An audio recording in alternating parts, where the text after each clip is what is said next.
Ошо андай болсо мүрсөсүн алгыла да барып. Дагы эмнеңер калды силердин? Senden suranabız. Sadır enebis. Dalay mütübüs var. Bugün suranıp atabız. Biroq günдөр ötöt. Anan suranbay da kalışıp mümkün. Ушуга жеткирдиңер бүгүнкү бийлик. Биз чыдабайбыз. Айылдагылар деле бүт араң эле турушат, барып Акылбек Жапаровдун айтканындай эшелон болуп кетип атышат. Сен ошону сүйлөшүп атасыңар. Boşlandık. Hurmatlı Sadır enim. Sana mı biz mına Araşan ayılın turgundары, aksakaldары, жаштары. Мына касиеттүү mo чуңкурчактан кайрылып атабыз. Mo biz турган жер, сага кайрылып аткан жер абдан касиеттүү жер.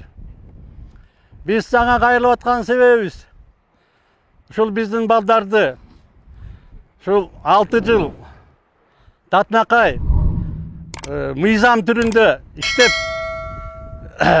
кеткен ушул Алмаз Атамбаевди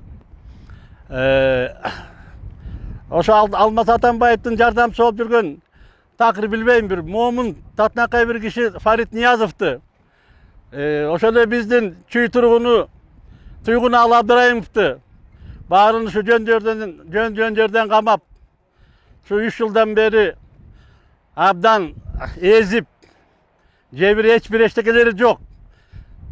Билбейм бул эмне болгон кыйноо. Мен мындай нерсени кинодон гана көргөнбүз. Эми ушул улам бирөөңөр келесиңер. Эми Кудай буйруса мына деп күтүп отуруп бүттүк. Эми чектин деле ызанын деле, күтүнүн деле бир өзүнүн убагы болот. Анан ушинтип жүр, анан бир күнү жарылат. Канча бекетти. Дале ушул силерге эме болбогойду. Ошон үчүн биздин суранычыбыз ушул пока эсиңерде ушул ызычуу чоң чатак чыгып кетелекте шуңар токтотсоңор. Акылыңарга келгиле. Келип şu балдарды кыйнабай чыгаргыла. Керек болсо миллион жегендерди эле тигенекей акырын кустуруп алып акырын чыгарып атасыңар. Анан эгерде кустура албасаңар, эгерде таап албасаңар ушулардын кылган кылмышын, анда эмне кармап атасыңар? Школду, паспортты, аяктары сандалган эменин баарын улам айтып, элдердин башына айлантып бүттүңөр. Senden suranabız. Sadır enebis. Dalay mütübüs var. Bugün suranıp atabız. Biroq günдөр ötöt. Anan suranbay da kalışıp mümkün. Урматтуу президент, şu Байкем айткандай эле чындыкка чыгарып, şu балдарды 3 жылдан бери мына эчтекесин таба албай, эчтемке тыянак чыгара албай жатасыңар. Ошол эки эч жерсе табылбагандан кийин бошотуп койсоңор болмок да. Мына Арашан айылынын тургундары бүт касиеттүү жерден сизден суранып атабыз. Бошотуп коюңуздар. Бул илгери айтылган сөздөр бар. Таш менен урганда аш менен ур дегендей. Ошондуктан бушу азырынча суранып атабыз. Мына кийинчерээк ким билет, тыянак чыкпаса айылдагылар деле бүт араң эле турушат, барып митинг кылып ушу өкмөт үйүнүн жанында турганыбыз жакшы болобу?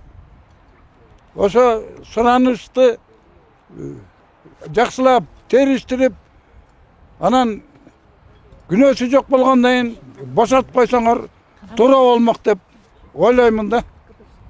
Урматтуу Садыр, менден кичүүсүң го. Президент болуп атасың, мына 2 жылга кетти уже. Жамандыктын баарын көрдүң. Анан эми ушу биздин Байкебизде 3 жылдан бери кармап отурасыңар. Сүйрөп тап келип атасыңар. Кыйнап да камап атасыңар. Мына чүйдүн бир эмес 5-6 жигитин камап койдуңар. Эми чүйдүн баарын камап жибере албайсыңар го, баарын. Анан эми ал киши түрмөдө отурса Арашан эли чыдамсыздык менен күтүп атабыз качан чыгат экен деп. Соттой же соту бүтпөйт. Соту бүтсө кагасы бүтпөйт. Кагасы бүтсө өзү бүтпөйт. Анан тиги жок, анан бул жок деп шалпактап 3 жылдан бери барып атабыз. 3 жылдан бери. Биздин агабыз ал киши. Сени инибиз болсоң Садыр. Эми уурудуп камай берсек биздин Кыргызстан жарымызды камап таштайбыз го.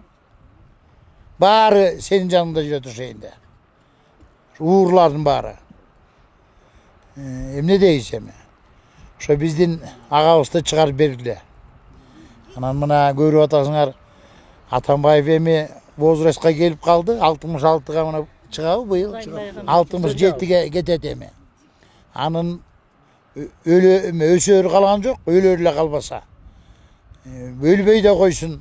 Şu bizge kızmat kılıp versin. Andan görü çıkarıp alıp. Investorlar da alıp gelip Atambayev'de boşaltıp koyup oşonun paydasını görmeyip bilen. Случайно olup bir bala olup kırstap gidip türmeden ölüp kalsa kim cevap verir? Çüy neli jon koy boyuz. Men de çüyden bulam. Men de apreli batırımın. 7 aprel. Kırgızstan emi oңолот деген үмүттөбүз. Оңолбай калса bir президенттин шорунда. Дагы кайра кызычы болчу. Андан көрү жакшынакай иштеп өзүңө душмандары чогултпай тегерек четиндеги Атамбаевдин тегерек четиндегилер Атамбаевди чогултуп алды эле аңга барып салды. Эми сени да аңга түртүп жибербесин да. Өзүң акылың менен иштей берсең, менин тилегим ошо. Такыр эле тебелей берсеңер, анда сер жактан туура эмес болуп калат. Мына мен оюмду мына менин шартындагы турган жаштар да колдосо керек. Атамбаевга Боштондук! Садыр Жапаров иңим. Ушундай кайрылгым келет. Ушунча жылдан бери, 19 жылдан бери Алмаз Шаршенович кор болуп отурат. Биз 20-жылы ноябрь айында ушу ачкачылыкка чыкканбыз президент болуп келгенде. Ошол жерден өзүңүн кишилериң келип, Кудайга шүгүр, бирок рахматыбызды айтабыз. Жана балдарды үй камагына чыгарып берди барын. 5 талап менен чыкканбыз барын. Ошол ушуга чейин эзилип келатасыңар. Садыр сенден суранарбыз, Атамбаев, Алмаз Шаршенович чыгарып, Фарид Ниязов, Абдырайымовду ушулар, анан жана чүй ынтымагынын балдары бүгүнкү күндө жатышат баары тең кор болуп. Эмне чүйлүктөрдү кордойсуңар? Чүйлүктөр эч убакта башын жерге салбайт чын эле. Кор кылдыңар баарыбызды. Ушу чүйдөн агарып көгөрүп атабыз баарыбыз тең. Чүйдөн айланса болот. Бөлүнбөйлү дедик элек, айла жок, ушу бөлүнүүгө келдик. Ушуга жеткирдиңер бүгүнкү бийлик. Биз чыдабайбыз. Бөлүнүүгө ушунчалыкка жеткирип, кандай гана эме менен келди ушундай. Мына бүгүнкү күндө да бияктагы үйүн алабыз деп кыйнап атышат. Аякта да жүрүп атабыз. Ушул уят да Садыр. Кичине эсиңе кел да, баарын ойлон иш кыл. Жети өлчөп бирге истейт. Жашоо кыйындап баратат, анын баарын биз деле түшүнүп турабыз. Бирок уят, Алмаз Шаршенович чыгарып койгула. Барып суранабыз, чүйелүү суранабыз. Боштондук! Баарыбыз деле сүйлөшүп отурсак, ошо Алмаз Шаршеновичти жөндөн камакка отурган үчүн эметкен үчүн ошого келип чыгып отурабыз. 3 жылдан бeri камап отурасыңар. Сооронбай Шарипович кармады эле. Мындан өзүнүн эмесин күнөөсүн билбей туруп, бирөөгө күнөөсүн, өзүнүн күнөөсүн баарын жапты. Алмаз Шаршеновичте эмне болгон күнөө бар?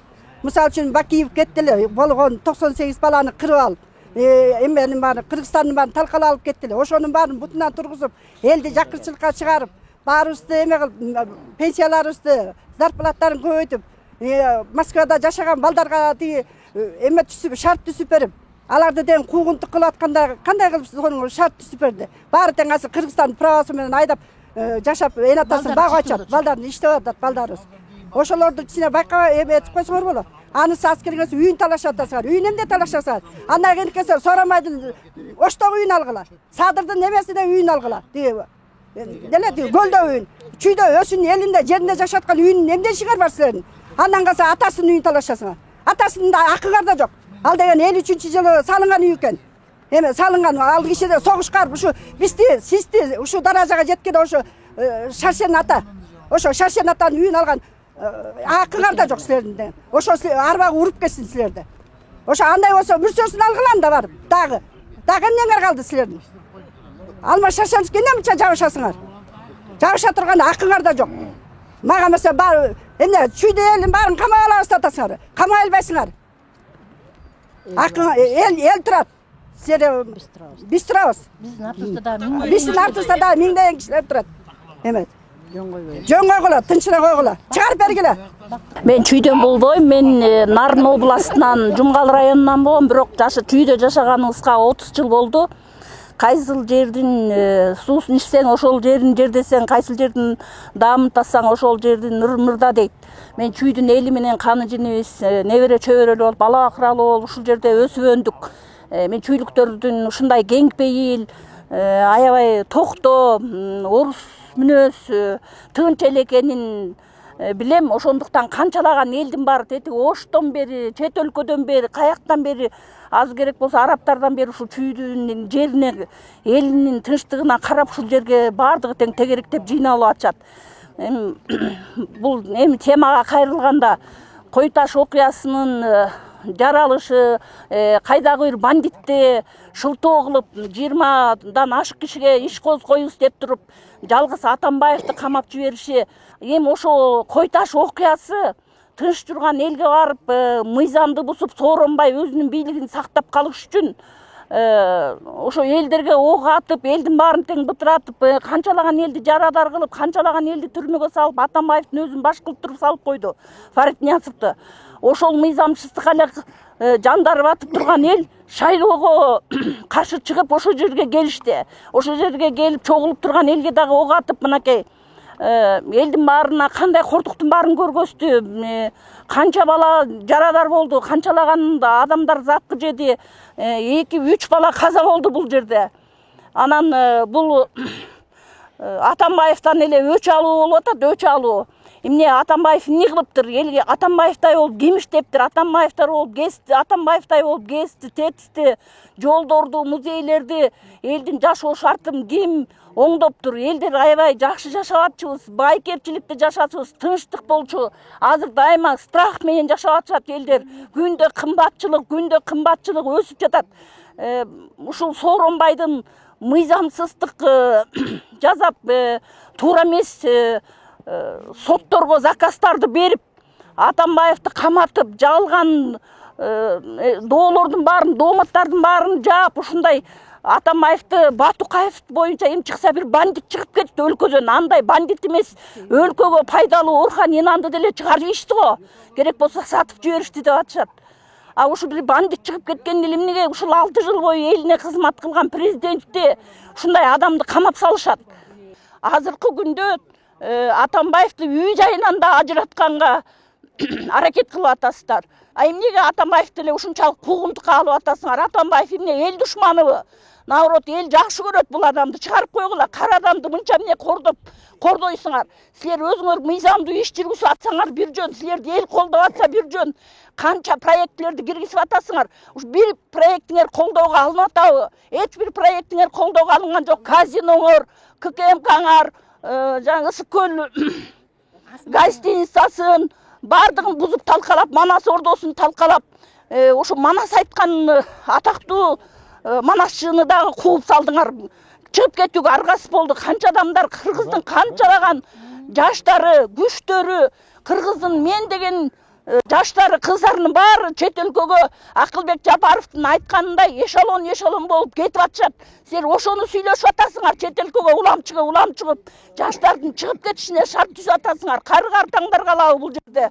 Элди алдабагыла силер. Улам пенсия көтөрүмүш болуп коюп, улам бир мугалим пенсия мугалимдердин айлыгын көтөрүмүш болуп коюп, кеп ынтымакта, эл ынтымактан ажырап атат. Фарид Ниязов карган киши, ал кишиде эмне күнөө бар? Ал кишинин эч күнөөсү жок. Эч күнөөсү жок. Туйгуналы Абдырайымов аксакалдык өзүнүн немесин сөзүн айтайын, калыстыгын айтайын деп өзү эме кылды эле аны камап салдыңар. Бул деген таптакыр эле репрессия болуп атат. Үй жайына тийбегиле, үй жайына. Ансыз деле элдер араң каны кайнап араң турат. Биз энелер эспек этебиз. Өлкөдө тынчтык болсун. Тынчтык болушун каалайбыз. Атамбаевка боштондук бериңиз. Боштондук! Боштондук! Боштондук!